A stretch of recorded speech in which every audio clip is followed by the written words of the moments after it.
গত এক মাস তীব্র দাবদাহ প্রত্যক্ষ করেছে দেশের মানুষ। গ্রাম কিংবা শহর, রাত কিংবা দিন, অসহনীয় গরমে অতিষ্ঠ সবাই। গরম থেকে বাঁচতে নিরবচ্ছিন্ন বিদ্যুৎ প্রত্যাশা করলেও মেলেনি তা।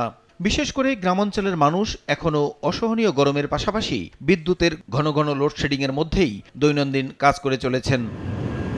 সোমবার বিদ্যুৎ জ্বালানি প্রতিমন্ত্রী নসরুল হামিদ বিপু এ ব্যাপারে সচিবালয়ে সাংবাদিকদের জানান, আর্থিক সংকটের পাশাপাশি বেসরকারি বিদ্যুৎ কেন্দ্র জ্বালানি তেল সরবরাহ করতে না পারায় তেলভিত্তিক কিছু বিদ্যুৎ কেন্দ্র বন্ধ রাখার কারণেই লোডশেডিং করতে হয়েছে। এসব কেন্দ্র চালু করার সর্বোচ্চ চেষ্টার কথা জানান প্রতিমন্ত্রী। আমাদের বেশ কিছু পাওয়ার প্ল্যান্ট, বিশেষ করে অয়েল বেস পাওয়ার প্ল্যান্টগুলো বন্ধ আছে, সেগুলো আমরা ধীরে ধীরে চালু করতেছি।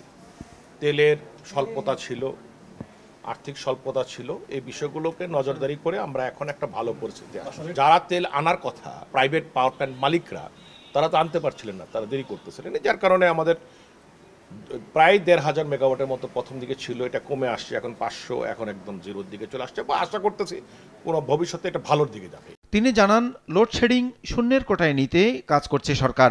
বিশেষ করে প্রধানমন্ত্রীর নির্দেশে গ্রাম অঞ্চলে নিরবচ্ছিন্ন বিদ্যুৎ সরবরাহের ব্যবস্থা নেওয়া হচ্ছে। মাননীয় প্রধানমন্ত্রীও এটা ওয়াকিবহাল এবং মাননীয় প্রধানমন্ত্রী